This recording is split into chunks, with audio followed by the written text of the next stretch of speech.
20,50,000 విలువ చేసే గంజాయిని పట్టుకున్న కేయూసీ పోలీసులు. గంజాయి ట్రాన్స్పోర్ట్ చేస్తూ పట్టుబడిన పశ్చిమ బెంగాల్ రాష్ట్రానికి చెందిన 2 వ్యక్తులు.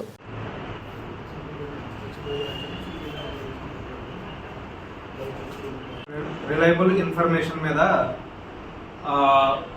కాకతీయ యూనివర్సిటీ పోలీసులు మరియు వరంగల్ టాస్క్ ఫోర్సు జాయింట్ ఆపరేషన్లో నిన్న 4వ తారీఖున వీళ్ళు వెస్ట్ బెంగాల్ నుంచి స్టార్ట్ అయ్యి 41 కేజీల గంజాయిని తీసుకొస్తూ వాళ్ళకి అనుమానం వచ్చి మహబాద్ రైల్వే స్టేషన్లో దిగి బై రోడ్డు వస్తుంటే ఇక్కడ ముచ్చర్ల క్రాస్ రోడ్ దగ్గర పట్టుకోవడం జరిగింది.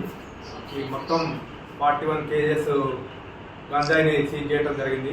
దీని వాల్యూ వచ్చేసి 20,50,000 రూపాయలు వాల్యూ ఉంటుంది.